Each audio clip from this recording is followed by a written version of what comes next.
Next है, किसी वस्तु के मध्य भाग को दर्शाती है, वो होती है सेंटर लाइन। संदर्भ रेखा को कहते हैं रेफरेंस लाइन। तो रेफरेंस लाइन पर परपेंडिकुलर लाइन कहलाती है, वर्टिकल लाइन या perpendicular line. Details of object मतलब वस्तु का विवरण देने वाली लाइन होती है leader line. The leader line generally drawn at 30 degree, 45 degree, 60 degree angle. मतलब लीडर लाइन जो होती है ना वो 30 डिग्री, 45 डिग्री, 60 डिग्री से कम के एंगल पर नहीं खींची जाती, मतलब इतना एंगल होना चाहिए। लंबे खंड के रेखांकन में कम से कम स्थान के लिए किस प्रकार की रेखा का यूज करते हैं? भाई आपके पास बहुत बड़ा कोई रेखाखंड है या बहुत बड़ी आकृति है, उसको छोटे रूप में दिखाना है तो लॉन्ग ब्रेक लाइन का यूज करते हैं।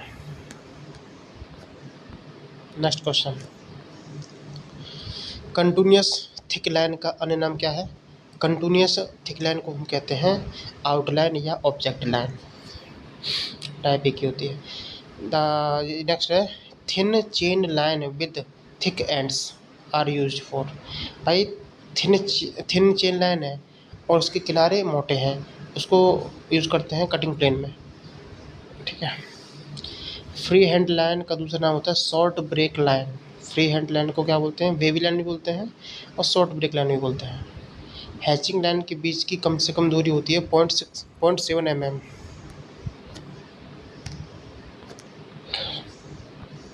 नेक्स्ट है, रेखा की डायमेंशन की चौड़ाई किस अक्षर से दर्शाते हैं? रेखा की डायमेंशन की चौड़ाई को स्मॉल बी लेटर से दर्शाते हैं। तीर के निशान की लंबाई और चौड़ाई में अनुपात होता है 3:1। तीर के शीर्ष की लंबाई जो होती है उसकी थिकनेस का 3 गुना होती है। Which line are thin line, इनमें से कौन सी लाइन थिन है? तो लीडर लाइन, एक्सटेंशन लाइन और डायमेंशन लाइन थिन होते हैं। डायमेंशन लाइन की थिकनेस होती है 0.3 mm। डायमेंशन लाइन की थिकनेस 0.3 mm। सेंटर लाइन की थिकनेस भी 0.3 mm होती है। डायमेंशन लाइन और सेंटर लाइन दोनों की 0.3 mm होती है। और कटिंग लाइन की थिकनेस होती है 0.5 mm। ऑब्जेक्ट लाइन की ज़्यादा होती है 0.9 mm। इसमें से कौन सी रॉन्ग लीडर लाइन है? तो 90 डिग्री पर नहीं बनती है ये, 45, 35 और 30 और 60 पर बनती है, 90 पर नहीं बनती। ये कौन सी लाइन है भाई जो सेंटर से जा रही है? यह सेंटर लाइन। ड्राइंग में मोटी और पतली लाइन्स का रेशियो होता है 2:1। बिल्कुल सही। नेक्स्ट, अनंत लंबाई की एक कंस्ट्रक्शन लाइन हो सकती है, वो दोनों एंड्स पर ट्रिम्ड हो सकती है, ठीक है। करेक्ट डायमेंशन या एक्चुअल प्रोसेस लाइन, भाई डायमेंशन लाइन को क्या कहते हैं? एक्चुअल प्रोसेस लाइन भी बोलते हैं। तो कैसे सही लिखेंगे इसको? याद रखना, डायमेंशन लाइन हमेशा डायमेंशन जो है इसकी लाइन के ऊपर लिखी जाती है। दिख रहा है ऑप्शन नंबर ए, ठीक है। नेक्स्ट, एक बिंदु से गुजरने वाली रेखा जो अपनी दिशा बदलती है उसे कर्व्ड लाइन कहते हैं। जो अपनी दिशा नहीं बदलती वो स्ट्रेट लाइन होती है। ये कौन सी है? एक्सटेंशन लाइन है भाई, बाहर निकली हुई लाइन है, देख लो चित्र में। नेक्स्ट, ये सेंटर से जा रही है तो ये हो जाएगी भाई, लेकिन डैश डैश डैश है, ये सेंटर लाइन तो छोटी बड़ी होती है। ये है डैश लाइन या हिडन लाइन। लीडर लाइन कैसी होती है? थिन, ठीक है। देखो एक्स एक्स ए ए, ये क्या दर्शा रहा है? ये कटिंग प्लेन लाइन को दर्शा रहा है। सेंटर लाइन का दूसरा नाम होता है long dash chain line. Long dash chain line, एक छोटी एक बड़ी, फिर एक छोटी एक बड़ी, या दो बड़ी के बीच में छोटी रेखा डैश, उसे कहते हैं सेंटर लाइन। नेक्स्ट है, long dash double dotted line का दूसरा नाम होता है फैंटम लाइन। देख लो डबल डैश आ रहा ना यार बीच में। Long dash double dotted line का दूसरा नाम होता है phantom line. Next, visual lines are shown by. Visual lines को किसके द्वारा शो किया जाता है? कंटिन्यूअस थिक लाइन के द्वारा। सेक्शन लाइन किसके द्वारा खींची जाती है? सेक्शन लाइन या अनुभाग रेखा है 35 डिग्री, 45 डिग्री और 55 डिग्री पर खींची जाती है। डायमेंशन लाइन का एक भाग है एक्सटेंशन लाइन। डायमेंशन लाइन का ही भाग है एक्सटेंशन लाइन। इस चित्र को क्या दर्शा रहा है? ये दर्शा रहा है दो भाग कटे हुए हैं और सटे हुए हैं। नेक्स्ट, इंटरप्टेड व्यू या शॉर्ट ब्रेक लाइन का चित्र ऑप्शन नंबर ए हो जाएगा, ढेरदार। Section through thin walled metals, metals को धातु को दर्शाने के लिए स्ट्रेट लाइन होती है। लाइन ऑफ सिमेट्री के लिए क्या होती है? लाइन ऑफ सिमेट्री के लिए होती है ये वाली, option number A, centre line. Cutting plane line हमेशा किनारों पर मोटी होती है, बीच में बड़ा डैश छोटा dash, option number A, cutting plane line. Border line की थिकनेस 0.8 से 0.9 mm होती है। नेक्स्ट है फैंटम लाइन की थिकनेस 0.6 mm, विजुअल लाइन की थिकनेस 0.6 और हिडन लाइन की 0.3 mm होती है। कटिंग प्लेन लाइन की थिकनेस 0.6 mm, देखो विजुअल लाइन और कटिंग प्लेन लाइन दोनों की 0.6 और शॉर्ट ब्रेक लाइन की 0.6 होती है। तीन लाइन ऐसी हैं कि सेम डायरेक्शन है। कौन सी है? Short break line, cutting plane line और विजुअल लाइन 0.6। और एक और फैंटम लाइन, दोबारा देख लो एक बार, देखो phantom line, visual line, cutting plane line, short break line, सबकी थिकनेस 0.6 mm होती है। बस एक ये हिडन लाइन की 0.3 mm होती है और लॉन्ग ब्रेक लाइन की 0.4 mm, हिडन लाइन की 0.3, लॉन्ग ब्रेक लाइन की 0.4 mm होती है और सेक्शन लाइन की होती है 0.3 mm। ठीक है। डिवीजन लाइन की thickness 0.3 mm, section line, division line और एक्सटेंशन लाइन और लीडर लाइन, इन चारों की 0.3 होती है। कौन सी? Section line, division line, extension line और लीडर लाइन की 0.3 mm होती है थिकनेस। नेक्स्ट, ड्राइंग में मोटी और पतली लाइंस का रेशियो होता है 6:2, मतलब काटेंगे तो 3:1 आ जाएगा ना। सॉल्व करने के बाद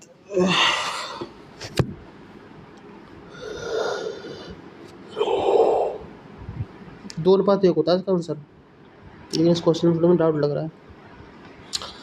शॉर्ट ब्रेक लाइन का चित्र हो जाएगा ऑप्शन नंबर बी। लहरदार होती है बट थोड़ा गैप कम रहता है। सेंटर लाइन या line of symmetry, option number A. Border line, object line या विजुअल लाइन, बात एक ही है, डार्क रहती है, मोटी रहती है।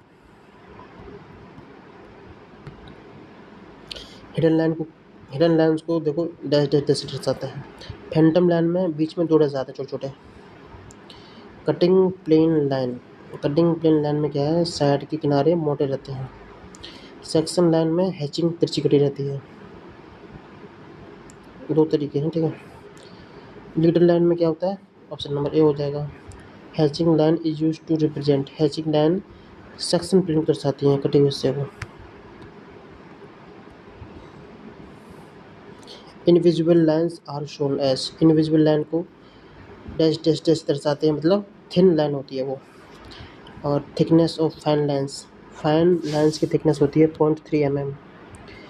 नेक्स्ट है continuous thin straight line with zigzag, तो ये हो जाएगा लॉन्ग ब्रेक लाइन।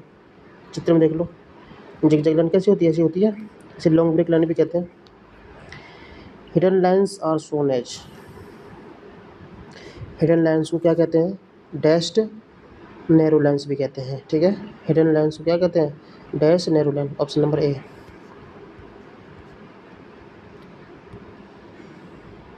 नेक्स्ट, किसी वस्तु के अंदर नोट लिखने के लिए लीडर लाइन का प्रयोग करते हैं।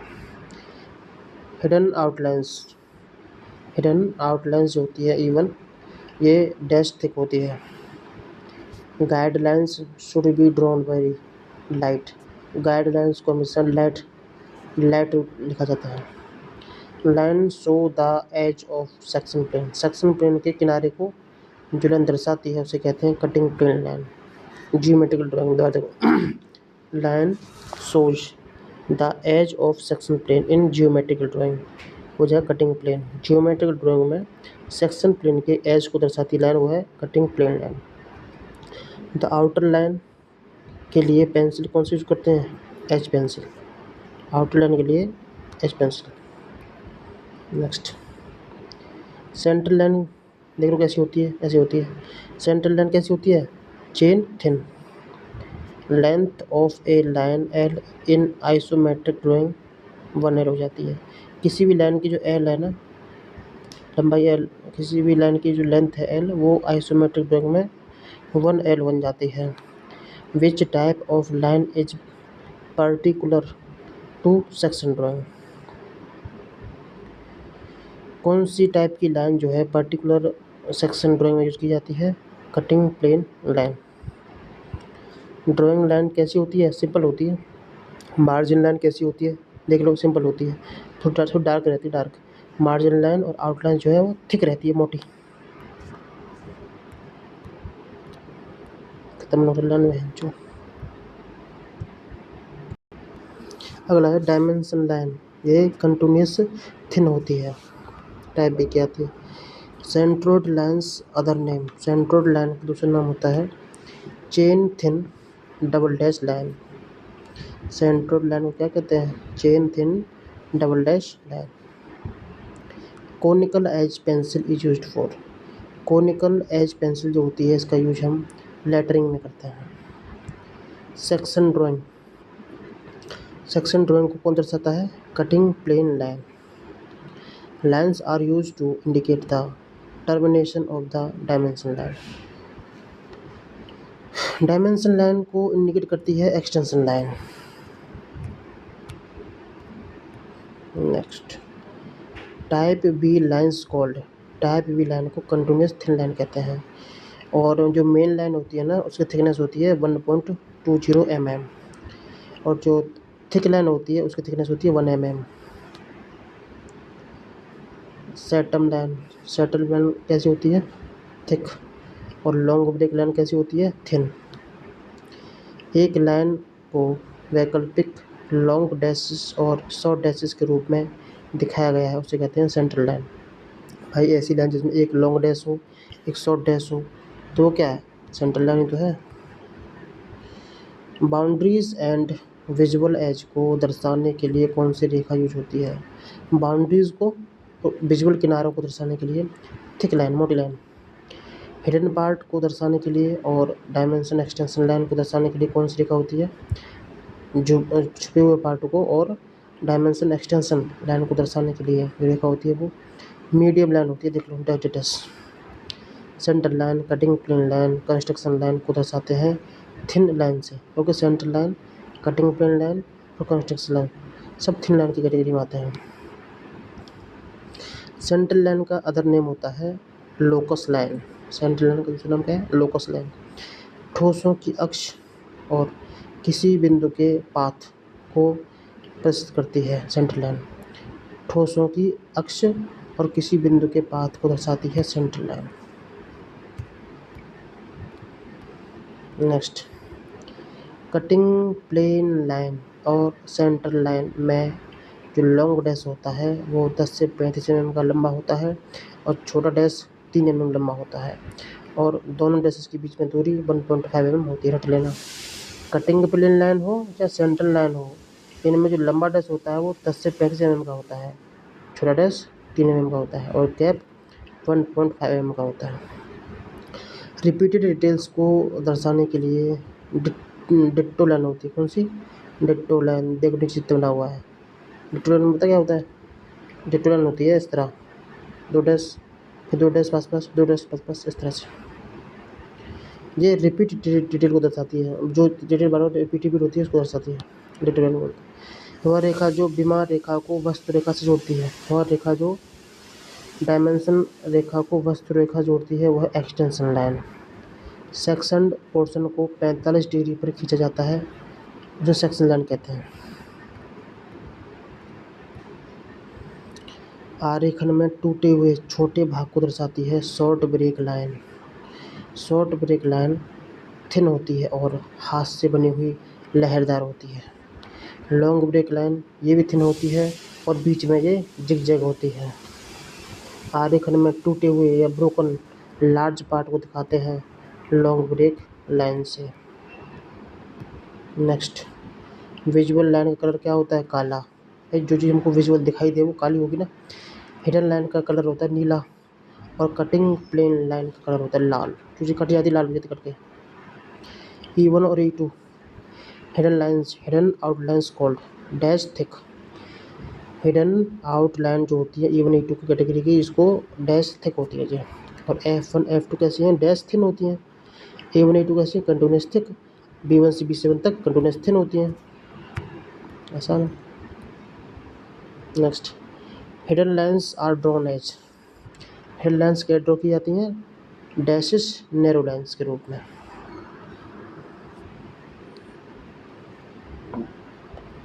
Choose the right symbolic line type that can be used for drawing dimension line. Dimension line जो होती है वो कंटिन्यूस थिन होती है। ग्राउंड लाइन सिंपल होती है, देख लो। हिडन लाइन कैसी होती है, ऑप्शन नंबर सी, ऐसे dash dash dash. Option number B में देखो, ये जो लाइन है ना, इसे मेन लाइन बोलते हैं, प्रमुख रेखा। Construction, projection and section lines. Construction line, projection line और सेक्शन लाइन तीनों ही कैसी होती हैं, थिन होती हैं, देख लो ऐसी होती है simple. Short break line option number B हो जाएगा। डिक्टो लाइन बता चुका हूँ, दो डैश पास में आते हैं, ऑप्शन नंबर ए हो जाएगा। टेलीफोन और टेलीग्राफ और चैनल लाइन, इसके लिए ऑप्शन नंबर ए हो जाएगा। ठीक है, थिन लाइन होती है टेलीफोन दर्शाने के लिए, टेलीग्राफ दर्शाने के लिए और चैनल लाइन को दर्शाने के लिए जो होती है। Long dash dotted thin line is use to represent. Long dash dotted thin line क्या रिप्रेजेंट करती है, ये सेंट्रल लाइन को, लाइन ऑफ सिमेट्री को, पिच सर्किल ऑफ होल्स को और गियर को। Long dash dotted thin line ये सेंट्रल लाइन को दर्शाती है, लाइन ऑफ सिमेट्री को, पिच को और सर्कल ऑफ होल्स गियर को सब। अतिरिक्त चौड़ी और संकरी रेखाओं की चौड़ाई का रेशियो, अतिरिक्त चौड़ी हो गई और चौड़ी और संकरी रेखा है, इनका रेशियो होता है 4:2:1। Size of arrow head 3:1। Line shows the edge of the section plane in geometry, repeat हो गया है। एक ऐसी लाइन जो सेक्शन प्लेन के एज को दर्शाती है, जियोमेट्रिकल ड्राइंग में होती है कटिंग प्लेन लाइन। एक ड्राइंग के लिए एक नैरो रेखा अल्फ़ा न्यूमेरिक या लिखित निर्देशन और अतिरिक्त अल्फ़ा न्यूमेरिक और या लिखित निर्देशों के बीच एक स्पष्ट तरीके से संबंध स्थापित करती है, उसे कहते हैं लीडर लाइन। भाई, जो लिखित निर्देशन और अतिरिक्त अल्फ़ा न्यूमेरिक के बीच में संबंध स्थापित करती है, उसे लीडर लाइन कहते हैं। नेक्स्ट, आरेखन परिदृश्य पर स्थित समोच्च घास या पौधों की क्यारी को दर्शाने के लिए, छिपाने के लिए कौन सी रेखा होती है, dashes narrow line. A thin ruled line provide with free hand zigzag at suitable interval, तो ये होती है long break line. Chain thin double dash line centroid line को दर्शाती है। Chain thin double dash line centroid line होती है। एक इंजीनियरिंग ड्राइंग में एक विमानन या किसी विशेषता से संबंधित जानकारी को जोड़ने वाली निरंतर पतली रेखा लीडर लाइन कहलाती है। नेक्स्ट, एक वस्तु का फेसिंग भाग इसके द्वारा दिखाई जाती है। भाई, किसी वस्तु के फेसिंग भाग को हम किसे दिखाते हैं, थिक इवन लाइन से। किस प्रकार की रेखा विशेष रूप से सेक्शन ड्राइंग के लिए यूज होती है, सेक्शन ड्राइंग के लिए कटिंग प्लेन लाइन होती है। The first dimension line should be placed at least, जो फर्स्ट डायमेंशन लाइन होती है ना, वो कंस्ट्रक्शन लाइन से 12 mm दूर होती है। In engineering drawing chain lines are used for, engineering drawing में चेन लाइन का यूज सेंटर लाइन के रूप में करते हैं। एक डायमेंशन लाइन की समाप्ति को दर्शाने के लिए एक्सटेंशन लाइन प्रयोग की जाती है। एक लाइन को वैकल्पिक लॉन्ग डैश और शॉर्ट डैश के रूप में दिखाया जाता है, वो होती है हमारी सेंटर लाइन। नेक्स्ट, अक्षरों की ऊंचाई और झुकाव को कंट्रोल करने के लिए जिन रेखाओं का यूज़ किया जाता है उन्हें कहते हैं गाइडलाइंस। अक्षरों की ऊंचाई को, झुकाव को कंट्रोल करता है गाइडलाइंस। नहीं, स्मार्ट फोटो आया मेरा, हैंड समझा। अब यहाँ से हमारा ट्रस्ट देख लेते हैं। रूफ किसी भवन की मेंटेनेंस करती है, किससे? प्राइवेसी। भाई छत क्या है? छत एक तरह से किसी भवन की प्राइवेसी तो होती है, छत प्राइवेसी मेंटेन करती है भाई। रूफ जिसका स्लोप या पिच 10 डिग्री या इससे कम होता है उसे फ्लैट या प्लेन रूफ कहते हैं।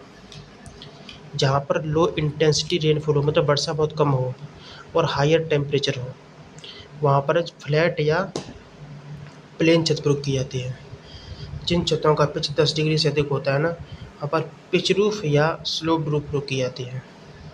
जहाँ पर हैवी रेनफॉल होता है ना और लो टेम्परेचर होता है और बहुत ज़्यादा स्नोफॉल एरिया होता है, तो वो एरिया जैसे जम्मू कश्मीर, लद्दाख, आंध्र प्रदेश, यहाँ पे क्या है, यहाँ पे बहुत ज़्यादा वर्षा होती है, बहुत ज़्यादा बर्फबारी होती है और तापमान बहुत कम रहता है, तो वहाँ पर कौन सी छत प्रयोग की जाएगी? स्लोप्ड पिच या स्लोप्ड रूफ। जो छतें सिनेमा हॉल, कॉन्फ्रेंस रूम में, पब्लिक लाइब्रेरी में या ओल्ड मॉन्यूमेंट डोम्स इसमें यूज़ की जाती है, वो होती हैं कर्व्ड रूफ। भाई सिनेमा हॉल में, ठीक है, कॉन्फ्रेंस रूम में, पब्लिक लाइब्रेरी में, मॉन्यूमेंट में, डोम्स में कर्व्ड रूफ की जाती है। Pitch roof, pitch roof pitch roof या स्लोप्ड रूफ का सबसे टॉप मोस्ट पॉइंट जहाँ पर राफ्टर आकर मिलते हैं वो होता है रिज। किसी भी स्लोप्ड रूफ का बहुत टॉप मोस्ट पॉइंट जो प्रिंसिपल राफ्टर को सपोर्ट करता है वो रिज बोर्ड कहलाता है भाई। नेक्स्ट, किसी भी स्लोप्ड रूफ का सबसे लोअर मोस्ट पार्ट तो ईबस होता है। दो वर्टिकल मेंबर के फेस टू फेस डिस्टेंस को कहते हैं स्पान। स्लोप्ड रूफ के स्लोपिंग साइड के एंड में वॉल का ट्रायंगुलर शेप कहलाता है गैबल। भाई स्लोप्ड रूफ के स्लोपिंग साइड के एंड में वॉल का एक ट्रायंगुलर शेप जो बनता है उसे गैबल कहते हैं। दो स्लोप्ड रूफ के बीच का एंगल जो 180 अंश से कम हो उसे कहते हैं वैली। हिप क्या होता है? जब 180 से ज़्यादा हो जाए हिप हो जाता है। किसी भी स्लोप्ड रूफ के रिज पॉइंट और लोअर मोस्ट पॉइंट मतलब ईवस, रिज और ईवस इनको मिलाने वाले इंक्लाइंड मेंबर को कहते हैं राफ्टर। और जो रिज को और ईवस को मिला दे वो राफ्टर होता है। प्रिंसिपल राफ्टर का क्रॉस सेक्शन होता है 10 गुणा 15 सेंटीमीटर। ऐसे इंक्लाइंड मेंबर जो परलेन को सपोर्ट करते हैं, परलेन को सहारा देते हैं, वो प्रिंसिपल राफ्टर होते हैं। नेक्स्ट, ऐसा इंक्लाइंड मेंबर जो स्लोप्ड रूफ के रिज पॉइंट से ईवस पॉइंट तक इंक्लाइंड होता है। भाई जो रिज पॉइंट से ईवस तक चलता है वो होता है inclined member common rafter. Common rafter का साइज होता है 10 गुणा 5 सेंटीमीटर। रूफिंग मटेरियल को सपोर्ट प्रदान करता है कॉमन राफ्टर। भाई छत के जो मटेरियल, छत का जो मटेरियल है ना, टाइल्स हो गई या छप्पर हो गया या पन्नी हो गया, जो मटेरियल उसमें होता है उसको सपोर्ट प्रदान करता है कॉमन राफ्टर। हिप लाइन पर प्रोवाइड किया गया इंक्लाइंड मेंबर कहलाता है हिप राफ्टर। नेक्स्ट है वैली लाइन पर प्रोवाइड किया गया inclined member from ridge to east, जो रिज से ईस्ट तक चलता है और वैली लाइन पर प्रोवाइड किया गया इंक्लाइंड मेंबर वैली राफ्टर कहलाता है। सबसे छोटा राफ्टर कौन सा होता है? Jack rafter. कॉमन राफ्टर को सपोर्ट प्रदान करती है परलिन। कॉमन राफ्टर को सहारा कौन देता है? परलिन। परलिन के स्लाइडिंग को रोकने के लिए लकड़ी का गुटका लगाते हैं, उसे कहते हैं क्लीट। पिच रूफ या स्लोप्ड रूफ के स्लोपिंग एंड पर या हिप एंड पर रूफिंग मटेरियल को लगा दिया जाए तो उसे कहते हैं हिप्ड एंड। स्लोप्ड रूफ या पिच रूफ के एंड पॉइंट्स को आपस में जोड़ता है वर्ज। जीआई सीट लोहे की बनी होती है, इस पर किसका लेप होता है? जिंक का और टिन का। जीआई और एस्बेस्ट, जीआई और एसी सीट सपोर्टेड एंड पर ओवरलैपिंग कितना होता है? जीआई सीट हो गई या एसी सीट हो गई, इनका सपोर्टेड एंड पर ओवरलैपिंग होता है 15 सेंटीमीटर। जीआई और एसी सीट का लेटरल ओवरलैपिंग होता है 5 से 12 सेंटीमीटर।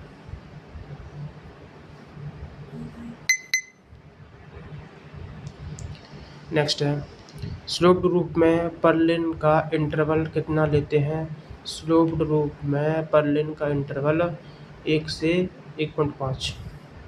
स्लोप्ड रूफ में पर लेन का इंटरवल नॉर्मली 1.25। रूफ के प्रकार 3 होते हैं, कितने? 3। ऐसा स्लोप्ड या पिच रूफ जिसकी रूफ की स्लोपिंग केवल वन डायरेक्शनल होती है उसे कहते हैं लीन टू रूफ। जो एक दिशा में स्लोप होता है, लीन टू रूफ होती है वो। लीन टू रूफ का यूज जनरली कितने स्पान के लिए करते हैं? 2.4 मीटर के लिए करते हैं। लीन टू रूफ का 2.4 मीटर स्पान के लिए किया जाता है। किस रूफ की स्लोपिंग जनरली 2 दिशाओं में होती है? वो होता है हमारा collar beam roof, couple roof और कपल क्लोज रूफ, सबकी होती है। कपल रूफ किस स्पान के लिए यूज की जाती है? कपल रूफ का स्पान होता है 3.6 मीटर और कपल क्लोज रूफ का 4.2 मीटर। किस रूफ में राफ्टर के स्लाइडिंग या सैगिंग को सपोर्ट देने के लिए हॉरिजॉन्टल टाई बीम यूज करते हैं? तो हॉरिजॉन्टल टाई बीम का प्रयोग राफ्टर के स्लाइडिंग को रोकने के लिए किस में करते हैं? कपल क्लोज रूफ में। कॉलर बीम रूफ का स्पान 4.8 मीटर होता है। कॉलर बीम रूफ का स्पान 4.8 मीटर। नेक्स्ट है, कॉलर बीम रूफ की राइज क्या होती है? h/2 से h/3। किंग पोस्ट ट्रस का स्पान होता है 6 से 9 मीटर या 6 से 8। किंग पोस्ट ट्रस में प्रिंसिपल राफ्टर का size 10x5 centimetre.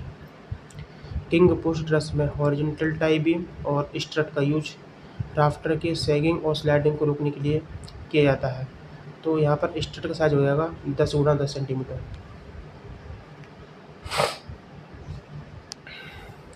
Queen post truss की लंबाई 8 से 12 या 9 से 12 मीटर होती है। क्वीन पोस्ट ट्रस में हॉरिजॉन्टल टाई बीम के साथ क्या दिया जाता है?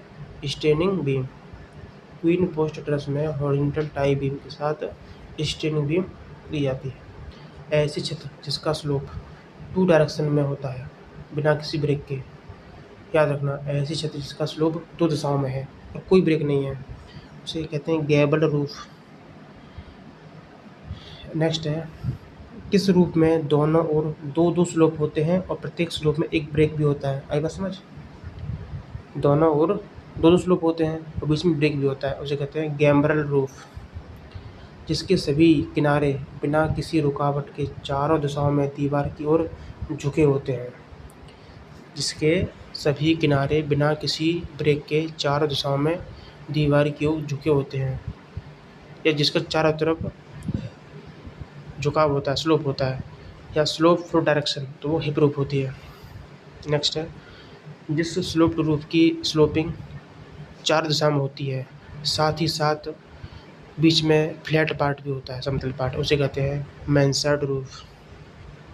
ऐसी छत जो मैnsard रूफ की तरह होती है वो डेक स्लैब रूफ होती है।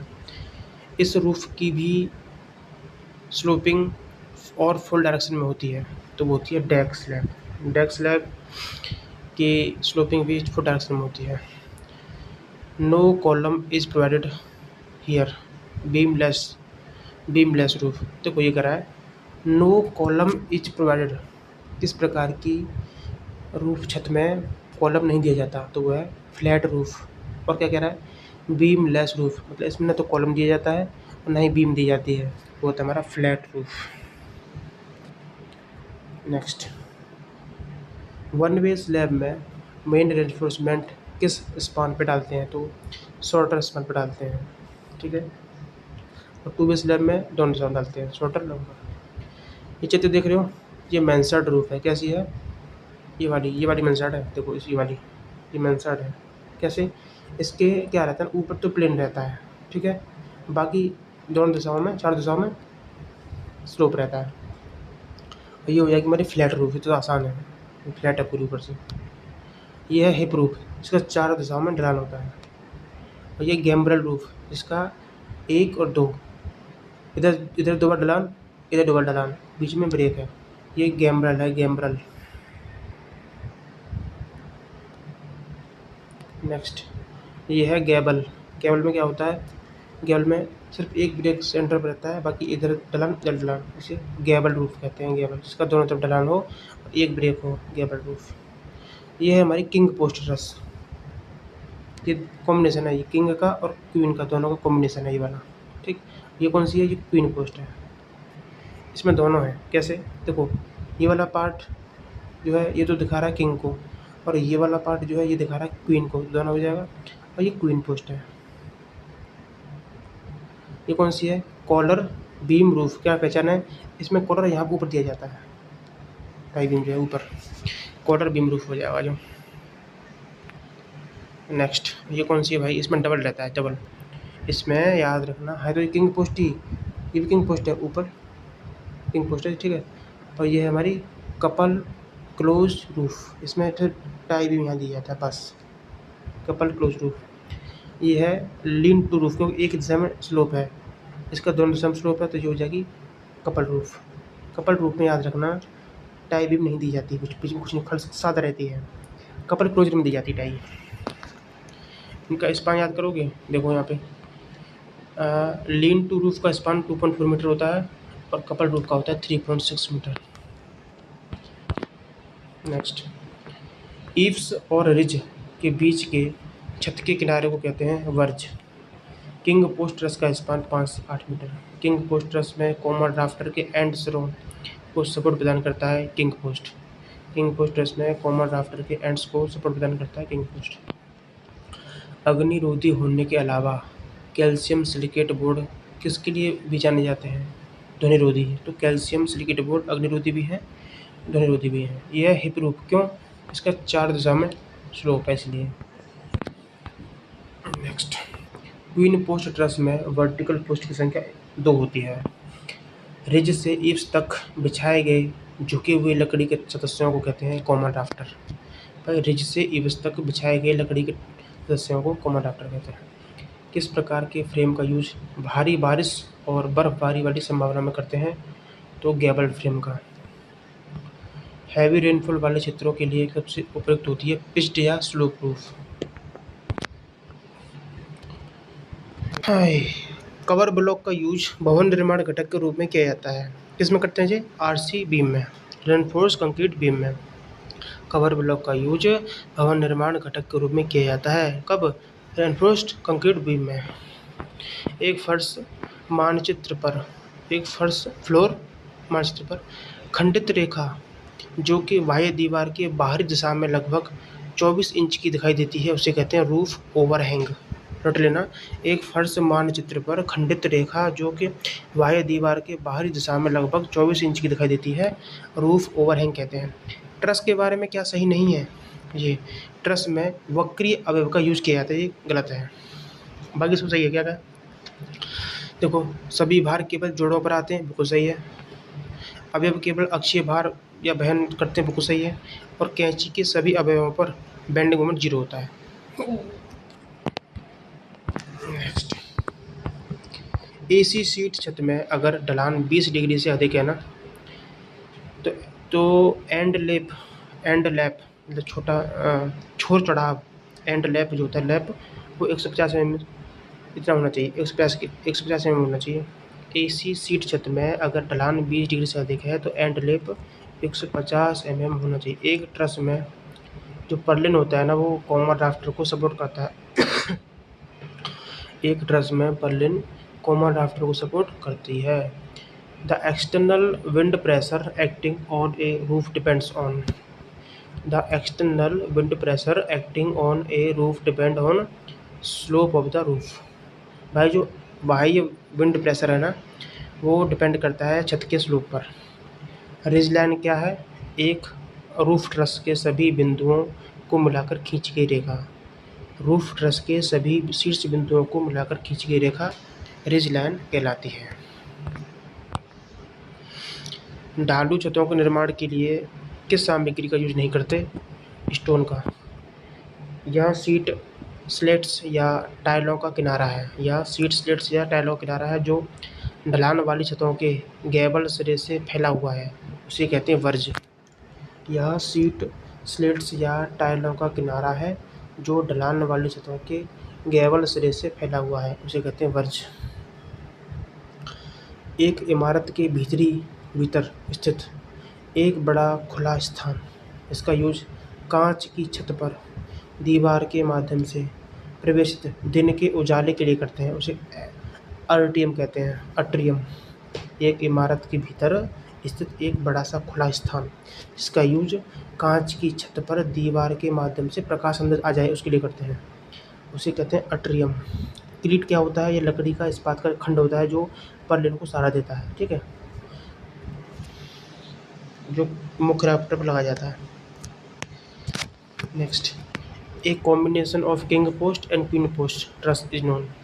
क्वीन पोस्ट और किंग पोस्ट ट्रस का जो कॉम्बिनेशन होता है उसे कहते हैं मैnsard ट्रस। हिप राफ्टर का निचला सिरा आमतौर पर लकड़ी के एक विकर्ण टुकड़े पर टिका होता है जिसे दीवार के कोने पर रखा जाता है, उसे कहते हैं dragon beam, dragon tie, angle tie.